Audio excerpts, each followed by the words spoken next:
Every year, the world throws away over 2 billion tons of waste. By 2050, the number is expected to be 3.5 billion tons of waste. And the impact is massive. Rising emissions, polluted environments, damaged ecosystems. We recycle, of course, but does it feel like it's enough? Probably not. Because recycling alone is not going to fix this. We have to go circular. Circularity isn't just about diverting waste, it's about preserving that value of that material, right? So we don't want to extract more from our earth, and we want to just maintain what already exists today. So shift away from, the questions of, can it be recycled, which is maybe the normal way of thinking about things, to instead think about, can it retain its original value after use? With traditional recycling, every cycle chips away at the product's value and inches it closer to landfill, no matter how hard we try. But circularity tells a different story. We can beat the endless down cycle by designing smarter, innovative materials and even creating new consumption models. This isn't recycling 2.0.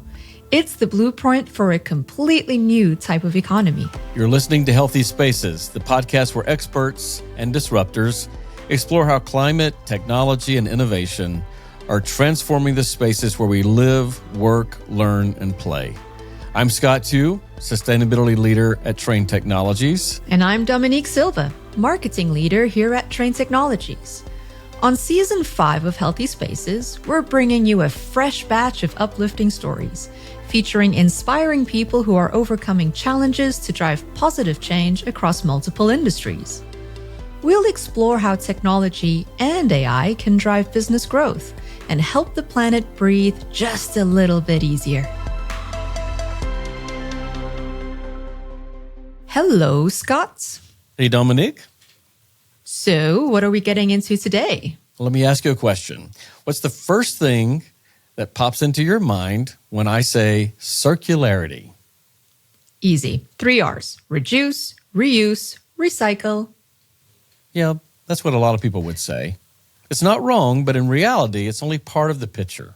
You know what, Scott? It does sound pretty reductive. I mean, yes, I can reduce the number of plastic bags that I use. I can repair my old bike and use it again.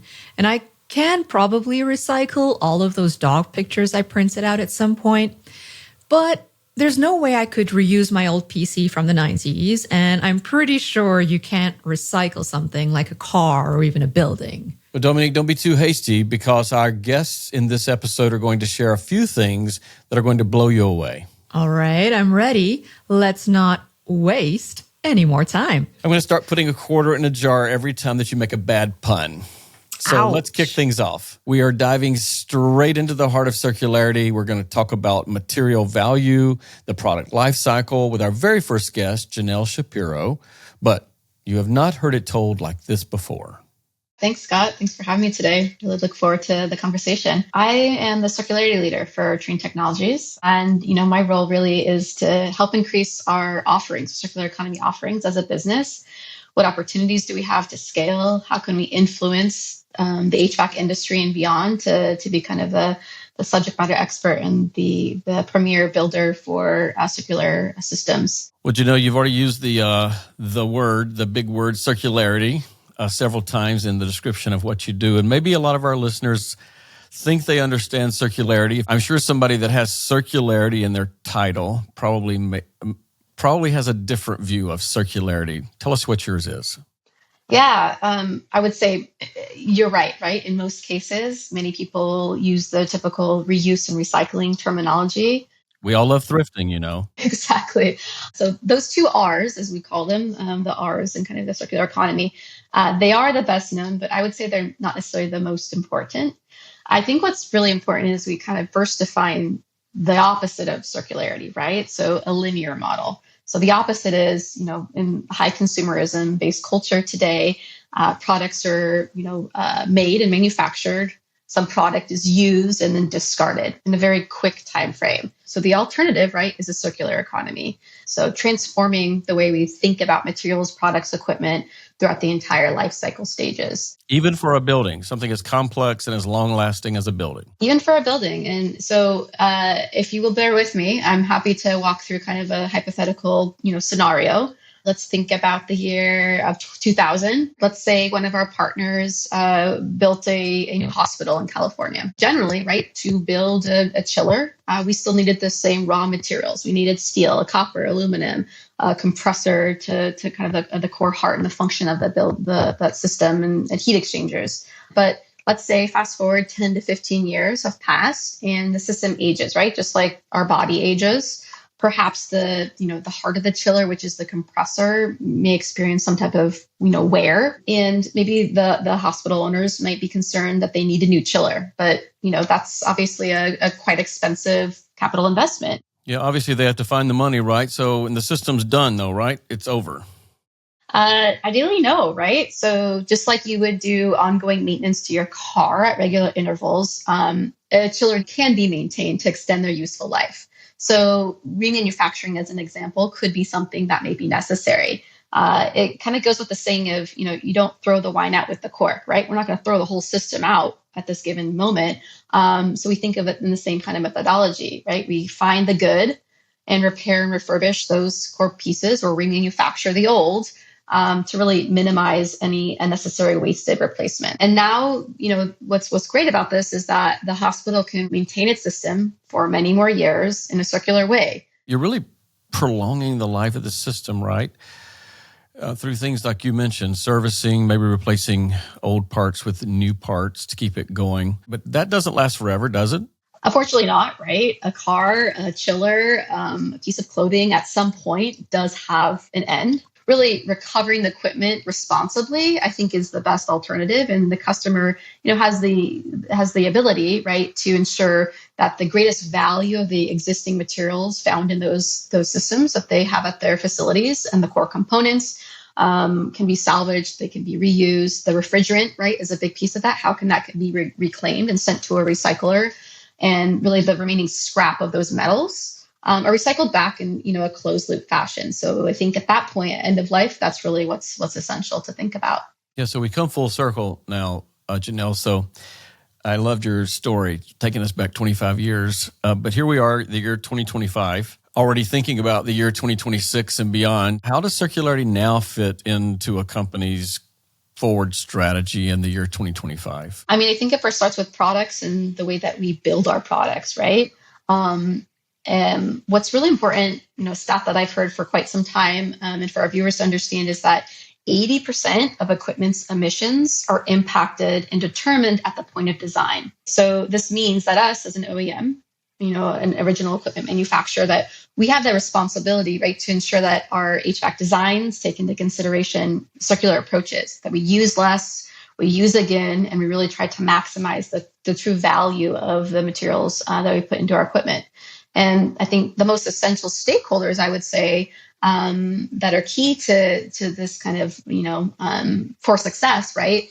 And during the design phase are our engineers, the product management teams, any type of materials and chemistry or R&D teams of an organization. I'll say that I vision circular design kind of in three distinct buckets. First is the materials, right?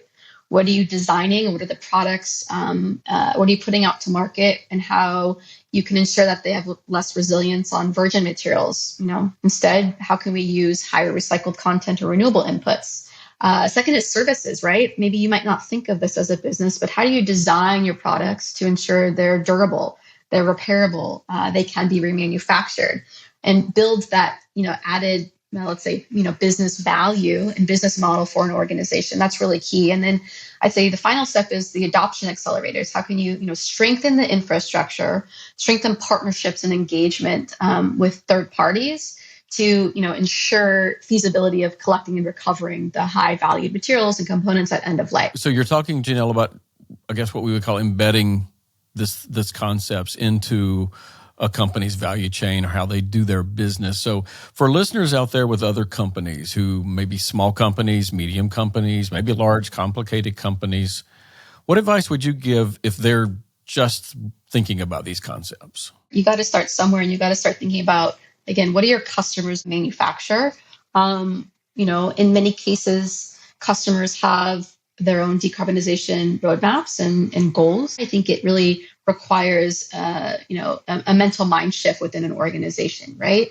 Identifying who the key stakeholders are within your own organization, and ensure that they're familiar with, at each phase of a product's life cycle, how they can influence and look at the full system and potential, and influence changes that will result in, upstream and downstream impacts, really. Hey, Janelle, there's this concept of end of life. I mean, you've mentioned these systems and you keep them going forever, but you also mentioned that at some point things do come to an end.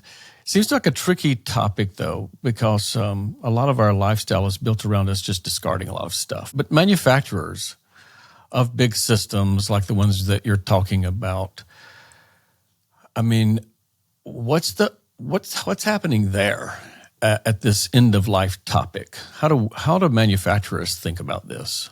As a manufacturer, there's kind of three channels that we most clearly can influence. And so first, it starts really with our manufacturing facilities, right? We receive a lot of packaged goods at our plants. And through partnerships with our suppliers, we've been able, right, to redesign much of this packaging to create reusable alternatives, and really send back some of those in the reverse logistics channels. And then also at our manufacturing plants, we generate scrap, right? There's a lot of production process that has byproducts related to the machining and punching operations.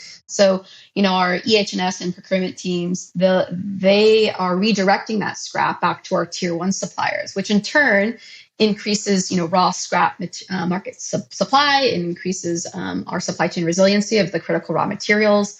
It also, validates and creates that kind of trust and loyalty with those partners, which I think is, really imperative. Second, really is, how can we reuse the core components during the operational phase? So I talked a little bit about this in my hypothetical, hospital, right? But right. As our equipment maintenance and overhaul process, we provide the option to our customers to remanufacture. And basically what remanufacturing means is that you're taking a system, a core component, and in our case, a lot of times this is our compressor, and you're breaking it down and disassembling it really to the bolt level. You're cleaning it, you're repairing it, and then you ultimately put that back together. Like a heart transplant, right? Exactly. And what's great is that remanufactured products, they can offer that same performance as new ones, but they have lower cost barriers, right? Typically lower environmental footprint. And so our customers are actually starting to see that value. They want to buy a remanufactured component. And I would say that, let's say the final phase of end of life is recovery, right? So, what we're doing is we're buying back those systems where feasible. We're retaining that value of the systems long-term in kind of two channels. So our rental org absorbs those full pieces of equipment, and if they have more life to live, they refurbish those systems and then they reintroduce it into their rental channel. And then the other way that we're doing that is through some of our EMEA markets or our European markets. We're partnering with recycling companies to really disassemble the systems and then reuse parts where able. So they're giving rebates and financial return to our customers in exchange for these systems to ensure that we're using the right channels, redirecting the scrap in an appropriate and effective way to reuse the materials as much as possible again and again. So, Janelle, you mentioned a lot of things around this, and it seems commonsensical to me, common sense that we're just going to keep reusing things. And so there has to be something important here that nobody's talking about. What is it? I think one thing that maybe most people don't know is that a lot of recycling today is actually being downcycled. So what that means is high quality, valuable materials, they're turned into lower grade secondary applications. And circularity isn't just about diverting waste, it's about preserving that value of that material, right? So we don't want to extract more from our earth, and we want to just maintain what already exists today. So shift away from, the questions of, can it be recycled, which is maybe the normal way of thinking about things, to instead think about, can it retain its original value after use? Oh, it's a very different question. Very different. And, application or a challenge that comes to mind, I would say, in our own business is, right, we utilize less common aluminum alloys to meet certain and very technical performance specifications. Things like thermal conductivity, heat transfer, and other specifications are necessary for some of our heating and cooling systems. That's essential, right, to develop a product that functions properly for our customers.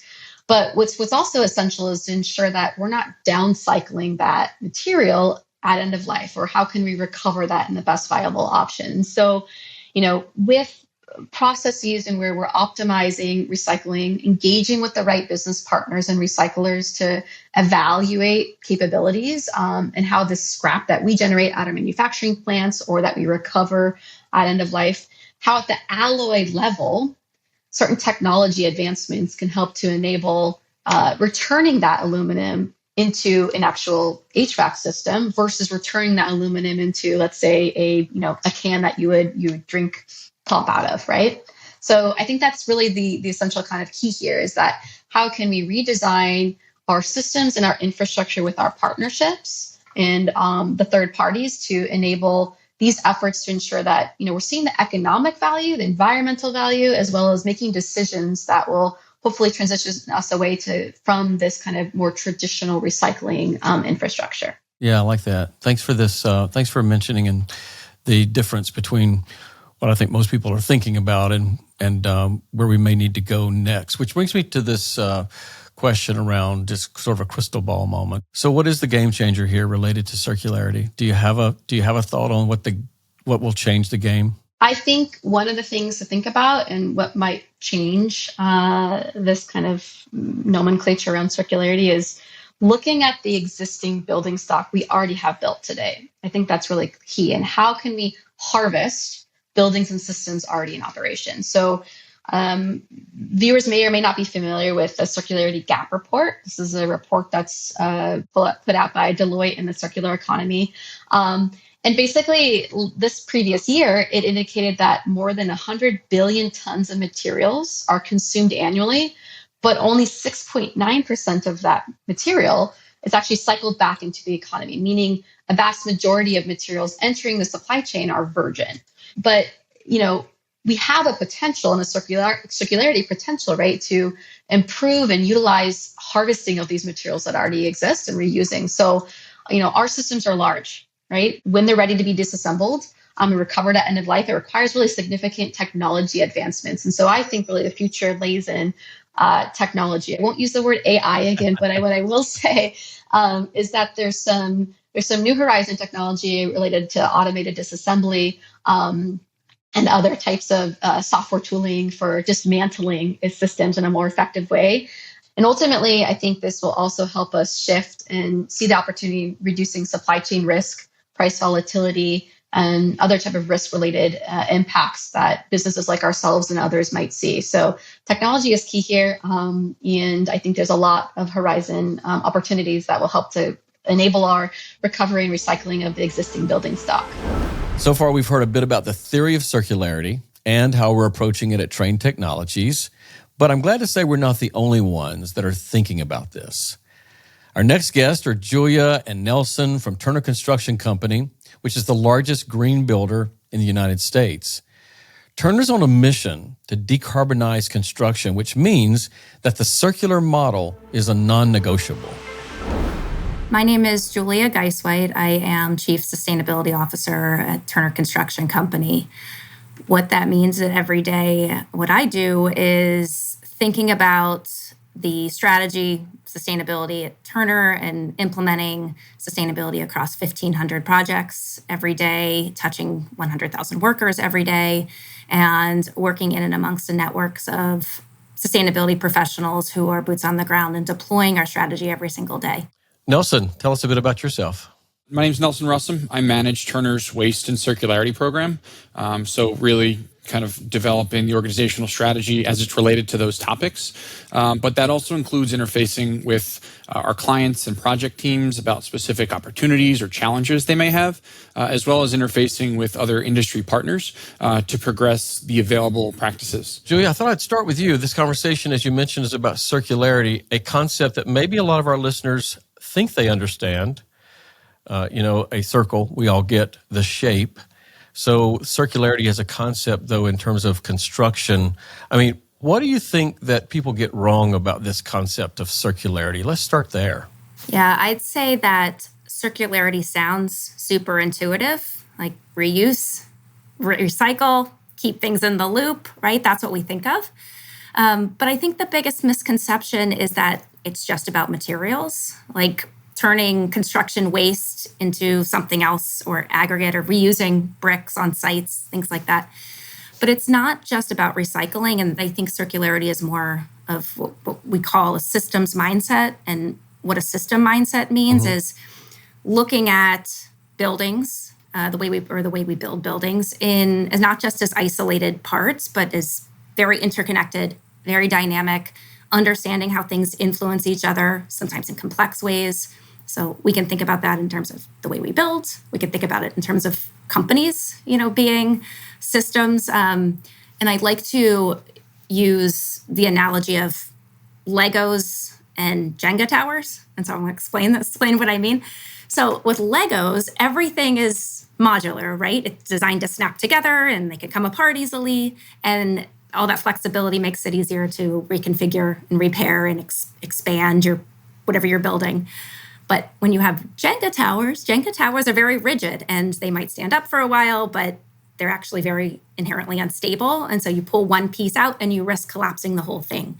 So I think when we talk about circularity in construction, we want to think more about doing it in terms of the Legos, using materials that can be reused and adaptable and traceable, and designing for change, and building in a way that we can keep reworking and changing and improving over time. Maybe some listeners think that, or they're assuming that some of this effort is about trying to meet some kind of changing regulations. Like we know, for instance, that some cities and countries, they want to cut down on things that are landfilled.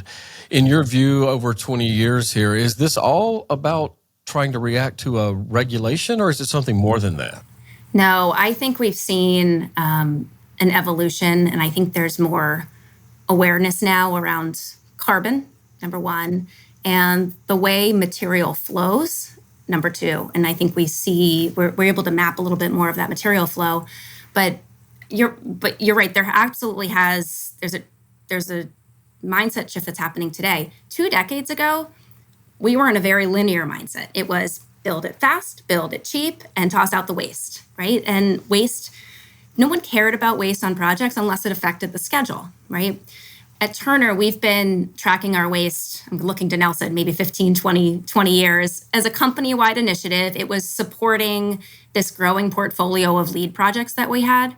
So we actually have a lot of data going back many, many years on the waste profiles of our projects.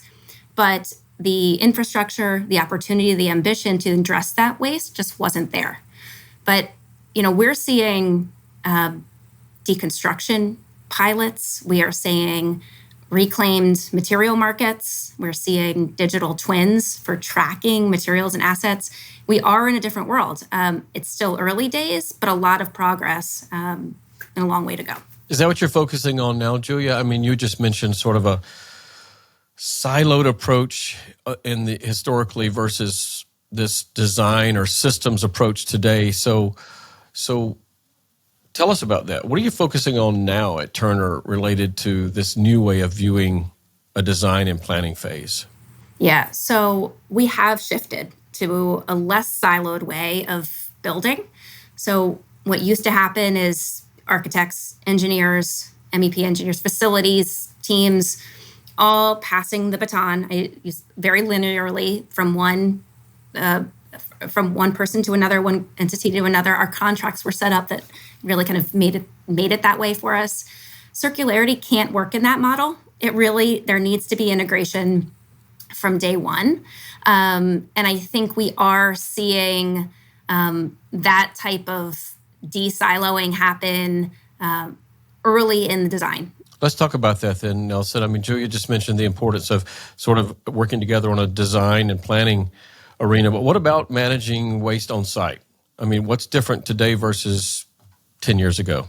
Yeah, I think not too dissimilar from 10 years ago. As you said, waste is hyper-local. We really work with our teams to develop their waste management plans, to understand what materials can actually be diverted that are local to them, because as embodied carbon is always there, the emissions associated with transportation of materials is a factor, and it is something that gets weighed. But I can say that where we're focusing now is prioritizing the use of more durable materials in our own operations. So I often think about the years where I would see a shaft opening, and there would be a 2x4 assembly stick built with a boot that would protect us from anything kind of going down that shaft. And at the end of that installation, it would come out, maybe it would be installed again on that project, but eventually it would make its way to a dumpster, unfortunately. And where we're looking is utilizing systems like metal barricades that perform the same function, but can be removed, reinstalled time and time again, and even on multiple projects, that really minimizes the waste associated with them, and really preserves that wood to be used for more practical applications. I love that type of innovation. Nelson, what about, is there a project you have in mind or a customer that you could provide to the listeners an example of that you think is really creative and that's working? The thing is something we haven't talked about much here, where we've had a lot of successes is actually in donation of existing materials. We have a couple of projects that come to mind. A student housing project for a higher education client in Boston. They had, in addition to the refresh of their dorms, they had some appliances that were reaching the end of their warranty, and the intent was to return them to the organization that they bought them from, who would then recycle them. And our team actually proposed the idea of partnering with a local entity who was able to make those units available to historically underserviced and underrepresented communities who may not be able to buy a brand new refrigerator or other appliance if theirs were to go down. And that was a way for us to kind of tie our client into their community. I love it. It's like thrifting for buildings, right? It's like repurposing. Yeah, absolutely. Julia, I spend a lot of time as a sustainability leader myself with other sustainability leaders. One thing we have in common is that we typically are working on 10 things at once, but I know for a fact that circularity has to fit into something broader for Turner Construction. So how does it fit in with all the other themes that you're working on as a company? I would say one of the big things that we're working on as a priority across the organization, not just within our sustainability program, is supply chain. You know, we do have all of these ambitions at Turner, and supply chain, I think for us, is going to be a huge lever, has become a huge level for us. And of course, carbon reduction, because, you know, Turner has ambitions, but we don't achieve our environmental ambitions without bringing our value chain along with us, and they evolve with us. So, but we also see our supply chain as a lever for innovation and for this topic of reuse, because I think our value chain actually, Nelson, it begins with, is where circularity begins. You know, before we can reuse anything, before we can reduce anything, or keep materials in the loop, you know, we kind of have to ask, what are we buying? Where is it coming from? How's it being made? What's it made of? Yes, what's being sourced? What are we sourcing from those suppliers, right? What are we sourcing? So the supply chain is how, determines what shows up on our sites. And it also, that's upstream. Downstream, it's what happens after. We are, Scott, I'll add, we are starting to embed circularity into our bid processes. So we are asking suppliers about, do they offer take-back programs? What is their reuse, recycle content? And then asking about things like packaging, zero waste programs. So then Nelson also mentioned some formal partnerships we have with suppliers who can offer those to our projects at scale. Yeah, Julia, in a recent conversation that we had on some of these topics, you mentioned that you were also working on sustainabilities for the people, getting your own people engaged. So how do you do that within Turner? You have a recipe that you want to share with our listeners? I would say that in circularity and the work that Nelson's doing at Turner, maybe more than any other of the topics in our sustainability program, our people really want to engage with it. So the more, that we can maybe avoid the top-down mandates, but arm people with information, give them the context and the tools. A lot of the most effective ideas come from people in the field who see opportunities that I don't. or that Nelson doesn't, right? And so when we create space for that grassroots initiative to happen, I think we ultimately find solutions that are more long lasting and they actually apply to, the real world, real time challenges that we see on job sites. So circularity is one thing that you guys are working on. What other big sustainability commitments or themes are you also focused on? When you look at our purpose, Scott, as a company, Turner's purpose is to make a difference in the lives of our people and our customers and our community. And so we've built this ESG strategy, this group of commitments that's focused on being very intentional and being very future focused on these things. So we are one of the largest players in the sector, and we have the ability and quite honestly, the responsibility to move the needle on the things we're doing around the environment. One of our core missions is carbon reduction. We have aspirations to be net zero across all of our reporting scopes by 2040. And to do that, we're prioritizing reductions at the source where the emissions happen on our site. So we are electrifying fleets, looking at low carbon materials, alternate fuels, energy management, storage, renewables. But circularity is a tool in this toolbox for us, and it directly connects to our carbon goals. What happens to the buildings that we build at the end of their life is squarely sits in our scope 3. But I would add all that we're putting a lot of blood, sweat, and tears into chasing that net zero target. But our sustainability work isn't just about carbon, and it's not just about materials. It's at its core about people. And at Turner, you'll hear the term active caring a lot. And what that means is making sure that all of our team members and those that work on Turner sites feel valued, feel supported, and feel like they can come in their best form every single day. So you'll see it at Turner. It shows up everywhere. It's how we prioritize mental health, site safety, how we engage communities, and it shows up in how we rethink about what buildings can do for people over time. So when you start putting people kind of squarely in the lens, you start asking better questions. So are materials safe? What design choices can we make that reduce health?